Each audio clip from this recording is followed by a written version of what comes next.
And welcome to Xylem learning. Amrutha miss ആണ്. അപ്പോൾ മക്കളെ, ഇന്ന് കുറച്ച് സീരിയസ് ആയിട്ടുള്ള കാര്യം സംസാരിക്കാനാണ് മിസ് വന്നിട്ടുള്ളത്. നിങ്ങൾക്കറിയാം, നമ്മൾ ഓൾമോസ്റ്റ് 9th CBSE കഴിഞ്ഞു 10th CBSEയിലോട്ട് കടക്കാനായിട്ട് പോവുകയാണ്, അല്ലേ? നമ്മൾ ഗ്രേഡ് ഒക്കെ മാറാൻ വേണ്ടി പോവുകയാണ്. ഇനി നമ്മൾ ഫേസ് ചെയ്യാൻ പോകുന്നത് ബോർഡ് എക്സാം ആണ്. അപ്പൊ നിങ്ങളൊന്ന് ആലോചിച്ച് നോക്കി, ഇത്രയും കാലം നിങ്ങളെ കൺട്രോൾ ചെയ്തത് നിങ്ങളുടെ സ്കൂളിൽ നിന്നായിരുന്നു, അല്ലേ?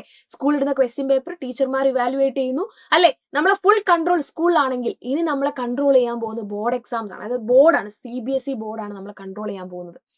അപ്പൊ ക്വസ്റ്റ്യൻ പേപ്പറും കാര്യങ്ങളും ഒക്കെ നമ്മളുടെ ബോർഡ് എക്സാം, അല്ലെ? ബോർഡ് എക്സാം ബോർഡിൽ നിന്നാണ് വരിക. അപ്പൊ എല്ലാ കാര്യങ്ങളും പക്ക എന്തിലേക്ക് മാറുവാണ്? കൺട്രോൾ വേറൊരാളിലേക്ക് മാറുവാണ്. അപ്പൊ അതിന്റെ അനുസരിച്ചുള്ള പ്രിപ്പറേഷൻസ് നമ്മൾ എന്ത് ചെയ്യണം? ആദ്യം മുതലേ തന്നെ തുടങ്ങണം. നിങ്ങൾ ഒന്ന് ആലോചിച്ച് നോക്കി, നിങ്ങൾ മാത്രമാണോ ഈ ഒരു എക്സാം എഴുതുന്നത്? അല്ല. CBSE കരിക്കുലം ഫോളോ ചെയ്യുന്ന എല്ലാ സ്കൂളുകളും, അത് ഇന്ത്യയിലാവട്ടെ ഇന്ത്യക്ക് പുറത്താവട്ടെ, എല്ലാ സ്കൂളുകളും ഫോളോ ചെയ്യാൻ പോകുന്നത് ഒരേ മെത്തേഡാണ്, ഒരേ ടെക്സ്റ്റ് ബുക്കാണ്. അപ്പൊ ഈ ഒരു എക്സാം എന്ന് പറയുന്നത്, ഈ ഒരു CBSE 10th ബോർഡ് എക്സാം എന്ന് പറയുന്നത് എല്ലാ മക്കളും, അതായത് CBSE നമ്മുടെ കരിക്കുലം ഫോളോ ചെയ്യുന്ന എല്ലാ കുട്ടികളും എഴുതാൻ പോകുന്ന ഒരു എക്സാമാണ്. അപ്പൊ അതിൽ ഏറ്റവും നന്നായിട്ട് എഴുതി 95 എബോവ് തന്നെ സ്കോർ ചെയ്യണം എന്നുള്ളതായിരിക്കണം നിങ്ങളുടെ എല്ലാവരുടെയും ഉള്ളിലുള്ള ഒരു മോട്ടീവ് എന്ന് പറയുന്നത്. ഇപ്പൊ കറക്റ്റ് ടൈമാണ് എയിം സെറ്റ് ചെയ്യുക, ടാർഗറ്റ് സെറ്റ് ചെയ്യുക. ഇവിടെ ഞാൻ 95+ എന്ന് പറയുന്ന ഒരു കുഞ്ഞ് പ്ലസ് നിങ്ങൾ ശ്രദ്ധിച്ചോ എന്ന് അറിയില്ല, അതായിരിക്കണം നമ്മളുടെയും. 95 ആയിരിക്കരുത്, 95ന് മുകളിൽ ആയിരിക്കണം. അപ്പൊ ഇങ്ങനെ പഠിച്ചു തുടങ്ങണം. അപ്പൊ എന്തൊക്കെയാണ് ചെയ്യേണ്ടത്? ഇതെല്ലാം സ്റ്റാർട്ട് ചെയ്യാൻ പറ്റിയ സമയമാണ് ഇപ്പോ എന്ന് പറയുന്നത്. നമ്മൾ 10th സ്റ്റാർട്ട് ചെയ്തിട്ടില്ല, സ്റ്റാർട്ട് ചെയ്യാൻ പോകുന്നുള്ളൂ. അപ്പൊ കൃത്യമായിട്ട് ആദ്യം മുതലേ നമ്മൾ എന്ത് ചെയ്യണം? പഠിച്ച് തുടങ്ങണം. അതിൽ നിങ്ങൾ അറിഞ്ഞിരിക്കേണ്ടത് നിങ്ങളുടെ സിലബസ് ആണ്. ഓക്കെ, ഇപ്പൊ നമ്മൾ ഫോളോ ചെയ്യുന്ന സിലബസ് ആണ് ഈ കാണിച്ചിരിക്കുന്നത്. 15 ചാപ്റ്റേഴ്സ് ആണ്, റിയൽ നമ്പേഴ്സ് മുതൽ പ്രോബബിലിറ്റി വരെ. അപ്പൊ ഈ ഒരു സിലബസിലേക്ക് നിങ്ങൾ, ഇത് മാത്സിന്റെ മാത്രം കാര്യമാണ്. ഇതേപോലെ തന്നെ നിങ്ങൾക്ക് എന്ത് ചെയ്യാം? ഓരോ സബ്ജക്റ്റിന്റെയും സിലബസ് ഇതേപോലെ നിങ്ങൾക്ക് നെറ്റിൽ അവൈലബിൾ ആണ്. എല്ലാം എടുത്തു വെക്കുക. നിങ്ങളൊന്ന് സൂക്ഷിച്ച് നോക്കിയാൽ നിങ്ങൾക്ക് ഒരു കാര്യം മനസ്സിലാവും. First chapter real numbers. ഈ റിയൽ നമ്പേഴ്സ് എന്ന് പറയുന്ന ചാപ്റ്റർ നിങ്ങൾക്ക് അറിയണമെങ്കിൽ, കൃത്യമായിട്ട് പഠിക്കണമെങ്കിൽ അതിന്റെ ബേസിക്സ് ആയ കാര്യങ്ങൾ അറിഞ്ഞിരിക്കണം. നമ്പർ ഫാമിലിനെ കുറിച്ച് അറിഞ്ഞിരിക്കണം. എന്താണ് റിയൽ നമ്പേഴ്സ് എന്ന് അറിഞ്ഞിരിക്കണം. അപ്പൊ അതിന് നിങ്ങൾക്ക് എന്തറിയണം? ഇൻഡിജേഴ്സ് എന്താണ്, ഹോൾ നമ്പേഴ്സ് എന്താണ്, നാച്ചുറൽ നമ്പേഴ്സ് എന്താണ്, അല്ലേ? ഈ കാര്യങ്ങളൊക്കെ നിങ്ങൾക്ക് കൃത്യമായ ഒരു ഐഡിയ ഉണ്ടായിരിക്കണം. അപ്പോൾ അതിനു വേണ്ടി നിങ്ങൾ എന്ത് ചെയ്യുക? ഇപ്പോഴേ തുടങ്ങുക. എന്താണ് ബേസിക്, അല്ലെ? റിയൽ നമ്പേഴ്സിന് വേണ്ട ബേസിക്സ് ഒക്കെ പഠിച്ചു വെച്ചോളാം. ഇനിയുള്ള അടുത്ത 3 ചാപ്റ്റർ നിങ്ങൾ നോക്കിയേ. Polynomial, pair of linear equation, 2 variable, quadratic equation. ഇത് മൂന്നും വരുന്നത് ബേസിക് ആയിട്ടുള്ള ആൾജിബ്രായിക് എക്സ്പ്രഷനിൽ നിന്നാണ്. ആൾജിബ്രായിക് എക്സ്പ്രഷൻ പറയും, അതിൽ ഇക്വേഷൻസ് പറയും. മോണോമിയൽ, ബൈനോമിയൽ, ട്രൈനോമിയൽ, പോളിനോമിയലിലേക്ക് എത്തുന്നു. അതേപോലെ തന്നെ ലീനിയർ ഇക്വേഷൻ ഇൻ 1 വേരിയബിൾ, അല്ലെ? നമ്മൾ പഠിച്ചിട്ടുണ്ട്. പിന്നെ ക്വാഡ്രാറ്റിക് ഇക്വേഷൻസ് എന്താണ്? ഇതൊക്കെ നമ്മൾ ബേസിക് ആയിട്ട് 8ലും 9ലും പഠിച്ച കാര്യങ്ങളാണ്. അപ്പൊ ആ ബേസിക് ആയ കാര്യങ്ങളൊക്കെ ഒന്ന് പോളിഷ് ചെയ്ത് വെക്കുക.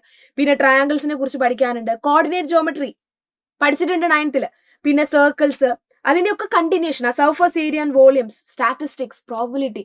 ഇതിൽ കുറച്ച് ചാപ്റ്റേഴ്സ് നിങ്ങൾക്ക് പുതിയതായിരിക്കും, ബാക്കി എല്ലാം കഴിഞ്ഞ വർഷത്തിന്റെ കണ്ടിന്യൂഷൻ ആണ്. പഠിക്കുക തന്നെ വേണം ബേസിക്സ്. ഇനി 95+ലേക്കുള്ള സ്ട്രാറ്റജി എന്താണെന്ന് ചോദിച്ചാൽ, ആദ്യം നിങ്ങൾ ചെയ്യേണ്ടത് നിങ്ങളുടെ കയ്യിലിരിക്കുന്ന ടെക്സ്റ്റ് ബുക്ക് അടിപൊളിയായിട്ട് തറവായിട്ട് പഠിക്കുക. മാത്സിന്റെ കേസ് പറയുവാണെങ്കിൽ NCERTയിൽ തന്നിരിക്കുന്ന എല്ലാ ചോദ്യങ്ങളും നിങ്ങൾക്ക് ചെയ്യാൻ പറ്റണം. ഒരു ബോർഡ് എക്സാമിന് പഠിക്കുന്ന കുട്ടിക്ക് നമ്മളുടെ NCERT ടെക്സ്റ്റ് ബുക്കുകളിലെ എല്ലാ ചോദ്യങ്ങളും, ഏത് ചോദ്യം വന്നാലും കൃത്യമായിട്ട് ചെയ്യാനായിട്ട് പറ്റണം. പിന്നെ മാക്സിമം റിവിഷൻ. ഒരു ചാപ്റ്റർ നിങ്ങൾ പഠിച്ചു കഴിഞ്ഞാൽ, നിങ്ങൾ നെറ്റിൽ എടുത്ത് നോക്കിയാൽ 1 ഷോട്ട് റിവിഷൻസ് ഒക്കെ ഒരുപാടുണ്ട്. യൂട്യൂബിലൊക്കെ ഇഷ്ടം പോലെ 1 ഷോട്ട് റിവിഷൻസ് ഉണ്ട്. നിങ്ങൾക്ക് എന്ത് ചെയ്യാം? ആ റിവിഷൻസ് കാണാം. നിങ്ങൾക്ക് തന്നെ എന്ത് ചെയ്യാം? ഒരുപാട് തവണ റിവൈസ് ചെയ്യാം. ഓരോ തവണ റിവൈസ് ചെയ്യുന്നതിനനുസരിച്ച് ചാപ്റ്ററിന്റെ കാഠിന്യം കുറഞ്ഞു വരും. ഷോർട്ട് നോട്ട്സുകൾ തയ്യാറാക്കി വെക്കാം, നിങ്ങൾക്ക് തന്നെ എക്സാം ഹാളിൽ കയറുന്നതിന് മുമ്പ് റിവൈസ് ചെയ്യാൻ വേണ്ടിയിട്ട്. ഇനി പ്രാക്ടീസ് PYQs. ഓക്കെ, എന്ത് ചെയ്യണം? ഒരുപാട് പ്രീവിയസ് ഇയർ ക്വസ്റ്റ്യൻസ് നിങ്ങൾ എന്ത് ചെയ്യണം? പ്രാക്ടീസ് ചെയ്യണം. ഇത് ചുമ്മാ പറയുമല്ല. ഒരുപാട് ക്വസ്റ്റ്യൻസ് പ്രാക്ടീസ് ചെയ്യുന്ന സമയത്ത് എന്ത് ചെയ്യും? നിങ്ങൾ പ്രാക്ടീസ് മേക്സ് മാൻ പെർഫെക്റ്റ് എന്ന് പറയുന്ന പോലെ ഒരുപാട് ക്വസ്റ്റ്യൻ ചെയ്യുമ്പോൾ ഇതൊക്കെ എന്ത് എന്നുള്ളൊരു ഈസിനെസ് നിങ്ങൾക്ക് ഫീൽ ചെയ്യും. അത് നിങ്ങൾക്ക് എക്സാമിന് ഒരുപാട് ഹെൽപ്പ് ചെയ്യും. ഇനി ഏറ്റവും ഇമ്പോർട്ടൻ്റ് ആയ ഒരു കാര്യം ഞാൻ പറയാം, കൺസിസ്റ്റൻസി. ഓക്കെ, ഇതാണ് ഏറ്റവും ഇമ്പോർട്ടൻറ്റ്. ഫസ്റ്റ് നമ്മൾ ഭയങ്കര ആവേശത്തിൽ തുടങ്ങും, പിന്നെ നമ്മുടെ ആവേശം കുറഞ്ഞ് അവസാനമാകുമ്പോൾ ഭയങ്കരമായിട്ട് നമ്മൾ ഉഴപ്പും. അപ്പൊ ആ ഒരു ഉഴപ്പ് പാടില്ല. ഫസ്റ്റ് മുതലേ നിങ്ങൾ എന്ത് ചെയ്യണം? എല്ലാ ദിവസവും കൺസിസ്റ്റന്റ് ആയിട്ട് തന്നെ കാര്യങ്ങൾ മുന്നോട്ട് കൊണ്ടുപോകണം. അതുകൊണ്ട് തന്നെ നിങ്ങൾക്ക് പറ്റാത്തൊരു കാര്യം ആദ്യമേ എടുത്തു വെക്കരുത്. അതായത് രാവിലെ 4 മണിക്ക് എഴുന്നേൽക്കും, ഞാൻ ഇനി അങ്ങോട്ട് 10ാം ക്ലാസ് കഴിയുന്നത് വരെ രാവിലെ 4 മണിക്ക് എഴുന്നേൽക്കും. ഇതുവരെ എഴുന്നേൽക്കാത്ത ഒരാൾക്ക് അത് സാധ്യമല്ലടാ.